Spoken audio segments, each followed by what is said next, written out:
There's no doubt that today's women are the result of a culture that gave them excessive power, encouraged their promiscuity, and indicated no reason to have compassion or accountability.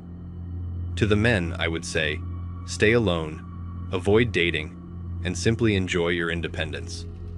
If a woman rejects you because she believes you don't earn enough money, you can easily infer from that once she becomes tired of you, she will want to take half of it and move on.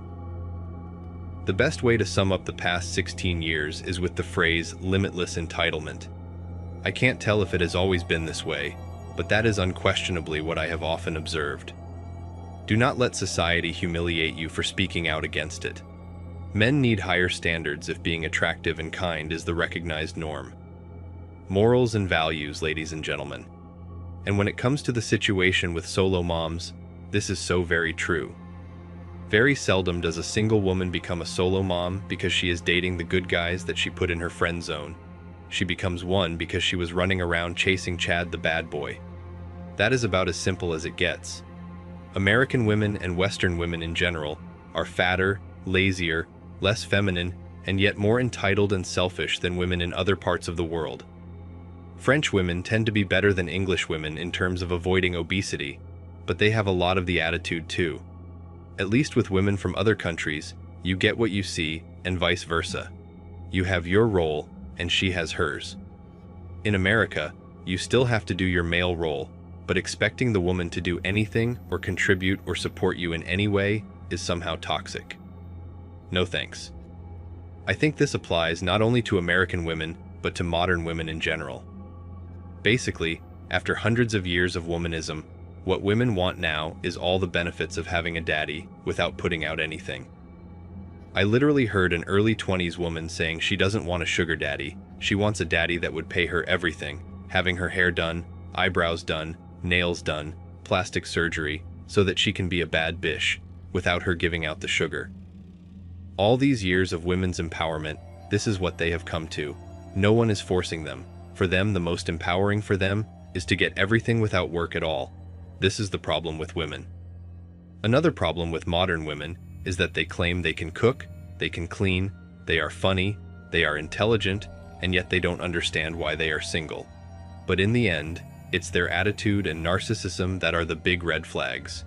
Like, if you can't take criticism, if you can't self-reflect, if you think you are always right, then no, I am not going to deal with you. I already have to deal with a lot of problems every day. I don't want another problem creator at home. The truth is that if you're a man and your ex broke up with you a few years ago, and she is now single at 35 plus, you win. As a man, you can carry on after 35 and grow your potential. She is just growing crow's feet, and all her drinking, smoking, and body count is just catching up with her physically and mentally, making her lonelier and more miserable with every passing year. Today's American women, specifically in the major metropolitan areas, don't care about men. They're out for themselves. In today's society, men are better off remaining single. You have more money, you have more time, you can do what you want, how, and when you want. And keep in mind that when you sign that marriage license, she now has a legal document to take to the courts. Another fact is this: too many women lack a clear understanding of their intended position. They are aware that they are the prize, and they want to see men apply by winning them over. They envision an animal kingdom where a lovely female bird ultimately consents to the dancing male bird doing his act. He will adore her if he dances enough, and she could agree. I have overheard ladies who are single talking incomprehensibly about their dates with fresh males. The others start advising her right away on what he needs to bring her and what she should anticipate. They list what minimum demands she needs to hold out for. That is a problem. They are not understanding. This cannot be the way the world works in this century. I heard a story of an older divorcee who was completely rejected by someone who brought one red rose to their first in-person meeting. She was furious for days after. They had reportedly been talking about potential matches online for months. He was an older divorced man, so they may make a compatible couple.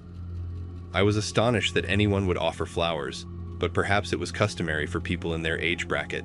Regarding it, she was sneering at the younger women. As a bouquet of roses is the apparent present he should have given, he was essentially telling her that she was only worth 1/12 of what he thought she was worth. That was, in my opinion, simply contaminating the brains of the younger single girls who were listening. Far too many women are still utterly stuck on the idea, the false premise, the persistent belief that they are the object of desire, and that the guy should dance and sing to win. Her favor is still a mentality that far too many women are completely locked on. In our century, this is impossible. Not at all. Women aren't making the effort and have become quite entitled to having the best man possible, all while having so much emotional baggage, trashy tattoos that supposedly have meaning, wanting to have a nice house and performance car, and traveling several times a year. It's even worse when these women are making more than most men in the same age range due to affirmative action and preferential treatment in both the hiring process and higher education. Men are just doing the bare minimum and using their time to pursue actual happiness without a nagging person by their side. Men not approaching women anymore, not even trying, and not indulging in dating is like a salesperson that has become disillusioned or unmotivated. You could generate a lot more sales if you wanted to. However, the corporation has set the bar so high that you are aware that neither you nor the majority of your coworkers will be able to meet it. You know how good you are and what you can accomplish if you push yourself, but when you look at the bonus and how much work it will require, you just know that there is no way you are going to meet that goal. Many companies do this, and I believe it is detrimental, but that is a different conversation. Why then even try? As I said before, your life is 100% yours.